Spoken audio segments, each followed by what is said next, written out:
Hey guys, Desolator Magic here, and it's time for the next chapter of the M19 storyline, or as they like to title it, Chronicles of Narnia, The Lion, the Witch, and the Bolus. Or something like that. So the last chapter ended with, hey, there's something going on outside the cave. You should come out. That's really important because they just kind of throw you into this one. So they're all hiding from a dragon tempest, which is apparently a giant storm that births dragons, I guess. Okay. And they're in a famous hidden rock shelter that, I don't know, somebody built a long time ago. And this one starts with, nobody gave Naiva permission to leave the rock shelter and creep out into the heart of a dragon tempest, but she didn't ask. Dude, that is so her, though. So they can't really see anything because, well, there's a giant storm, but Naiva notices an Inoc, which I believe is, a cat person or something like that. I guess it was somebody from their hunting party. I don't know. Their name's Darka. So Darka just simply said she's here to Grandma so that she'd know, I guess, because it was important. But, of course, the pronoun game. And everybody was left wondering, I wonder what he's referring to. You know what? Let's back this train up a little bit because I happen to know that on the plane of Tarkir, this whole, a tempest shows up and dragons are born out of it thing, it's caused by exclusively Ugin's presence on the plane. In this storyline, Ugin's dead, so you would think that if they knew that, they'd be like, oh, Ugin's alive. So either a complete break in logic and causality, or, oh, Ugin's alive, which, I mean, Ugin is alive, so I just don't know when that happened, time travel-wise. So basically, right in front of them, they see Atarka land, antlers and everything, with a big strike of lightning that basically knocks everybody over except for Grandma, because Grandma's frickin' badass as hell. And they can barely hear Grandma saying, she's found the dead broodling. Yeah, that explains why she's mad. Although, did she cause the tempest, or I don't know. You know what? I'm giving up on trying to make this make sense because apparently so has the author. So Atarka, I guess, just lands, is pissed off, and then flies away into the heart of the storm. So, okay. And pretty much instantly, I mean, the rain and everything and the winds all kind of lightened up. So I don't know if she was like hitting the off switch on the tempest or who knows. Well, I better read this next quote in its entirety because it just screams, hi, I'll be important later. I've got to set it up by saying, though, a couple sentences in this and last chapter have implied that it's day then night then day then night at least twice each. So just don't try to make sense of what day it is or if it's light out or not. So a flash of golden light flared like the sun rising at zenith, but the brightness was extinguished as quickly as it had appeared, leaving the stars again to shine. Yet some of those stars vanished in a descending trail, blotted out and then reappearing in a trail. Wow, that's really bad writing. As if a large shape, I can't the reading, was falling out of the heavens. Naiva rubbed her eyes thinking the storm had injured her vision, but when she looked again, all the stars had shone steadily. The clouds began clearing off as the rain ceased. Surely the falling blot had been nothing more than a distortion of wind and churning cloud. If you're an idiot, clearly it was a falling dragon. Although falling doesn't sound right. I mean, if you just take that part out and just assume that she was mistaken and it was flying, not falling, it's pretty much the Ur-Dragon. So yeah, he just showed up and caused a tempest. Now, besides Ugin, he's the only one that I know of within the lore that is stated to be able to cause a dragon tempest. And it's caused by the flapping of his wings. So he allegedly exists between the planes. Now, if you were to actually, see him on a card or in the storyline or whatever, that's his avatar, and an avatar represents, a much bigger, wider, more powerful power. It's just, now it has a physical form. So the Ur-Dragon has a non-physical form that just lives in the blind eternities between planes, I guess. And he is the originator of all dragons on all planes. So why is he here? I mean, that's actually the most interesting part of the story. And it wasn't just oh, look, the Ur-Dragon. They just kind of hinted at it for people who know the lore. And also, he appears as a shadow. He's, super dark. So it makes sense that all you'd see is stars, speckling in and out as he moves past. So apparently they're okay, the storm's dissipating. We'll move out as soon as it's, 100% good. And they think that Atarka won't return to see them moving, mostly out in the open. Because she's taking the newborn dragons out to teach them how to hunt and basically, recruit them. So I guess that's why that was important to the storyline. So they eventually leave, and Naiva's mad that she has to travel with Feck when her twin sister, I totally forgot what her name is, Baisha or something like that, gets to travel with her grandmother. She's just pissed about everything. The two twins hate each other. They resent each other for literally everything, and they never talk about their problems. I seriously cannot stand these people. Oh, and the orc guy, Feck, he makes fun of the fact that clearly she has a crush on the stranger, aka Tai Jin. Apparently, it's really obvious to everybody. So then they have a deep philosophical conversation about, not talking to the ancestors or do, or screw the Dragon Lords or don't, or, magic and do use it, don't use it, blah, blah, blah, whatever. It all boils down to she doesn't think that they should go to Ugin's grave because what could they possibly get there? She's like, he's dead, who cares? What are we going to read a plaque or something? So then suddenly, and at an enormous speed, Atarka just lands. So Naiva and the orc, which were traveling slightly separate from grandmother for absolutely no stated reason, they walk up because running up could be seen as, threatening or alarming or suspicious. And Atarka wants to eat the Einok guy because apparently he tastes like bear, according to Atarka. Honestly, they kind of look like bears. They look like bears and cats mixed together.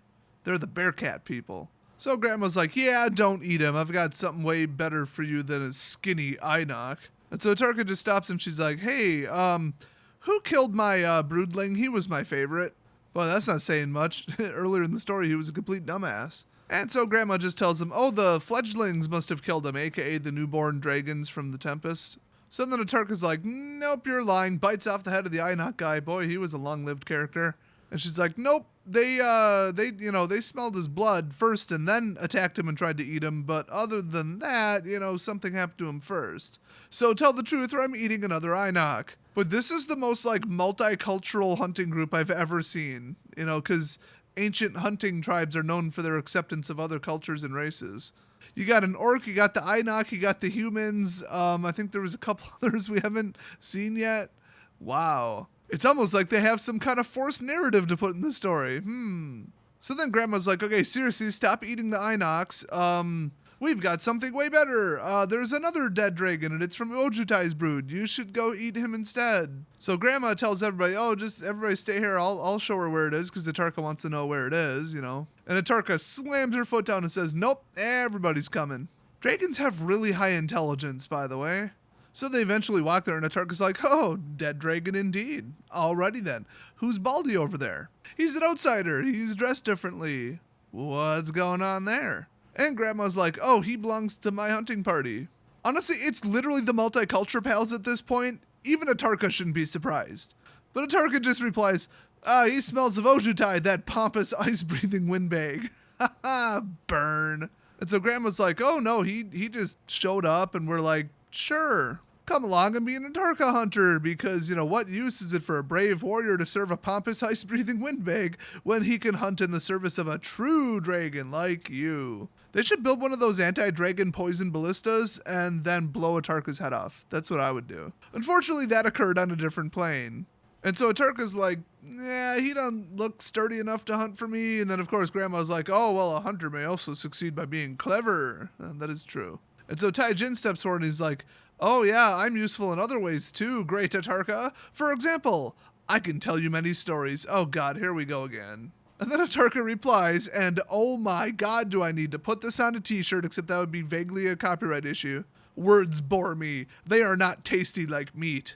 Seriously, if I had written that, I would have put it on a shirt. The fact that somebody else wrote it, it's pretty generic. It's a generic statement. It doesn't contain any proper nouns, but I ain't gonna push it. So they're still kind of going back and forth. Atarka's like, I'm gonna eat him. And then she's like, okay, wait a minute. Now, consider this. Ojutai himself sent his own favored broodling to hunt down this one man. He did not wish the man to leave his domain and serve another greater dragon lord. You win a victory over Ojutai by keeping this man alive.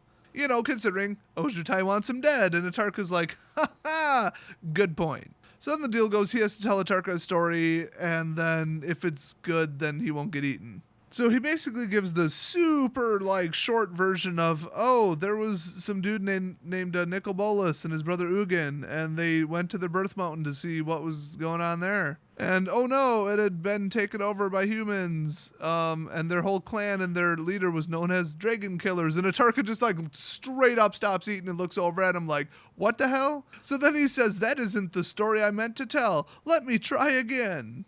But then he keeps telling the story. He's like, yeah, they killed dragons, and they hoped to steal their strength by drinking their blood and stuff, and they had spears and sorcery, and yeah. So he gives them the whole, dragon-oriented version where it's like, oh yeah, they killed one of their dragon cousins, so they needed revenge because dragons are so superior, and in the end they pitted the humans against each other, which basically happened last chapter. The one odd part is it doesn't really make sense because it wasn't how the original story went. But he did add, in the course of the war, his brother was swept away into nothingness by a blast of human sorcery.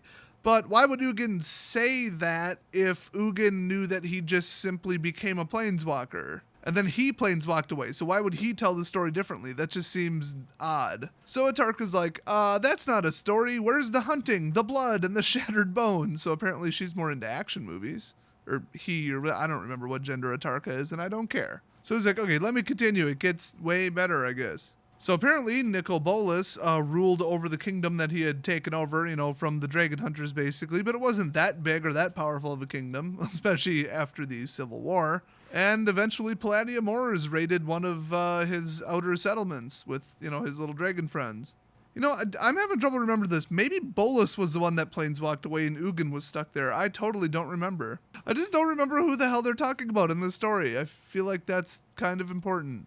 So anyway, whoever it was goes to confront the 7 dragons that had attacked, and he's like, hey, what's up? And they're like, well, we're the descendants of Vivictus Asmati, which, that was the big bully of the dragon world, and we may raid and eat where we wish. Apparently I misread that. It wasn't Palladia Mors that attacked. They said they drove off Palladia Mors.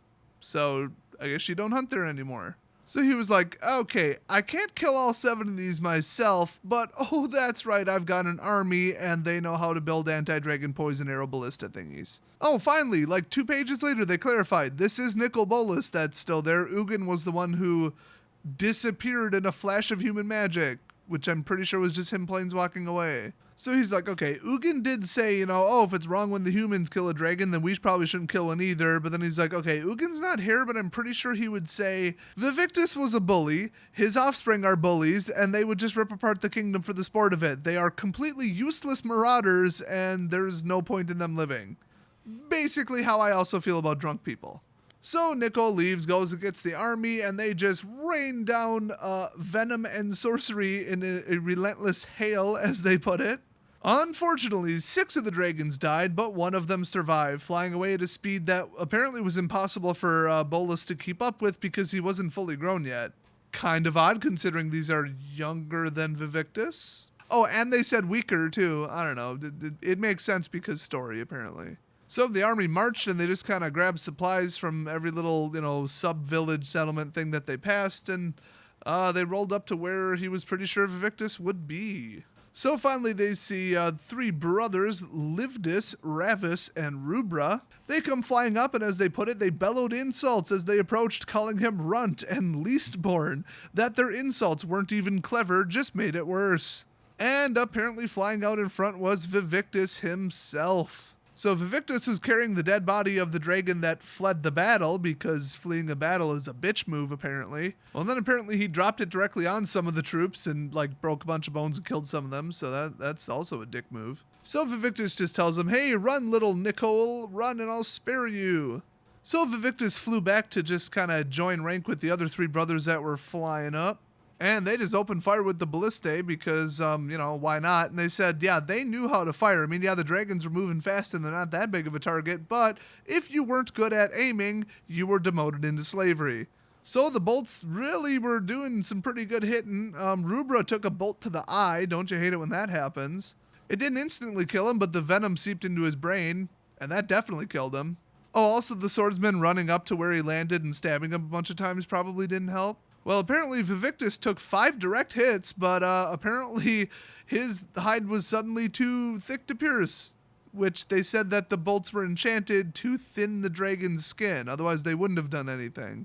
I know what makes him so damn tough. So Nicol was like, okay, a lot of the army just got absolutely thrashed by the rest of the dragons, especially Vivictus. Strange that they're not saying what happened to the other 2 brothers. But only 2 ballistae are left. Oh no. So he has all the sorcerers cast a giant concealment spell that just puts heavy mist across the entire battlefield, and they retreat to the hills. So they finally explained that the beginning of the story made no sense and was just an outright lie, so that's just bad writing. Nickel was like, okay, it was either sorcery from some human that I didn't see that made Ugin just go poof and disappear, or if it was somehow of Ugin's doing, then he's a coward because he abandoned us, and that's ridiculous. So he wasn't sure which, but he had recruited a whole bunch of, the best magical experts in the kingdom to try to replicate Ugin's disappearance. Well, everybody knows that there is no way to ignite a Planeswalker Spark other than it just igniting. You can't cause it to happen with magic. So apparently all they had succeeded in doing was learn how to disintegrate large rocks. I mean, it's not dissimilar, I'll give them that. Make a dragon disappear, make a rock disappear. I mean, it's progress, even though it's absolutely not. It's just they don't know that. So anyway, they got 7 bolts left, 2 ballistae, and 1/3 of his army, and he's like, well, the only thing we're going to do is be able to shoot Vivictus in the eye.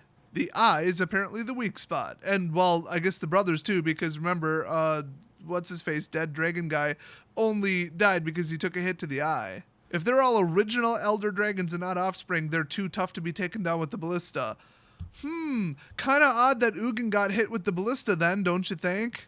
It pierced his foot. I mean, doesn't really make sense. I mean, they were twins and they were smaller, I guess. I don't know. Oh, Lividus is still alive. So he flies up and lands on, like, the top of the valley because they kind of boxed themselves in. Like, they went through a canyon and now they're surrounded by mountains, which, as one of the generals described, is a death trap. So the 2 ballistae fired, and one of them just kind of glanced off, and then the other one hit him right between the scales of his foreleg and dangled there for a second until he shook it off. Uh-oh, poison time. So then Ravis dropped in, and apparently he's still alive too. And Nicobolus just says, now, and every single sorcerer immediately flung the disintegration spell at the dragon overhead. It hit him like an invisible wave pouring through him. Ravis, splintered like rock, heated until it explodes. Ooh, somebody rolled a 20. That's a critical hit. Unfortunately, they didn't plan this very well. Scales hailed down like deadly discs upon his troops. Half the sorcerers were killed outright, punctured by sharp bone fragments or smashed by slabs of raining delicious dragon meat. That stuff's great with orange chicken sauce, I'm just saying. By the way, if you want the best orange sauce ever made, there's a brand that's SAN-J, so San J. They make the best damn orange sauce ever. And so then all of a sudden Lividus is like, oh crap, they blew him up. Damn. So he got kind of pissed off and just flame blasted the other 2 ballistae, so those were nuked. Oh wait, this is just written really, really, really poorly. 1 ballista was still intact. And they only had 1 bolt for it because the rest got scattered when he flame blasted the other one. So Nickel remembered, okay, when I tried to use my little mental magic tricks on Ugin, it didn't work. So he assumed it didn't work on dragons, but maybe it just didn't work on Ugin. So he's like, let's try it. So he just yells into Lividus's mind. He said, Vivictus sent you in ahead. He knew the risk and exposed you and Ravis instead of himself. He totally always does that, and he just blew up. And it wasn't like he was like talking inside his head. He just projected those thoughts into his head, sort of. And then he's like, wait a minute. Yeah, I got a little bit of resentment for him. So he continued. He flies ahead only when he knows he'll not be touched. I mean, don't you tire of his rule? And he noticed it was working. I mean, he's thinking, yeah, these guys are really big and really strong, but they have pretty weak minds for a dragon. So he's not that surprised that it's actually working. And sure enough, as soon as Vivictus flew in, he just immediately got blindsided by Lividus because, well, he wasn't expecting an attack from him.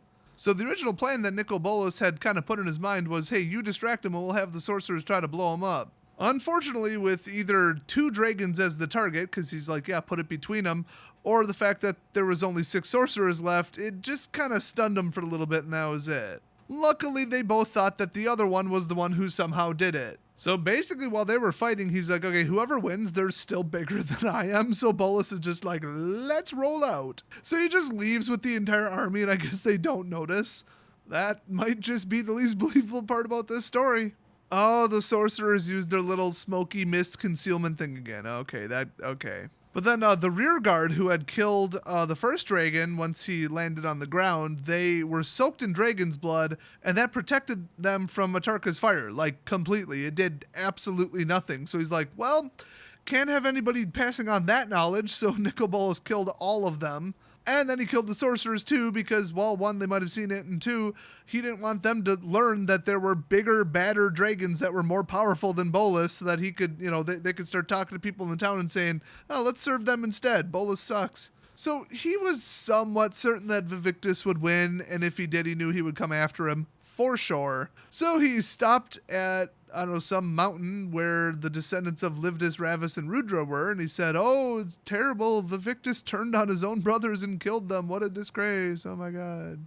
Hey, he's probably coming after you guys next. You should go find him and fight him for me. So apparently returning to his kingdom with no army seemed boring to him, so he flew out in search of Palladium Moors. Oh, this'll be fun. And he's like, hey, Vivictus is alone now. You should go attack him because he, drove you from your hunting land. And if you recall, Palladia's not a fan of that.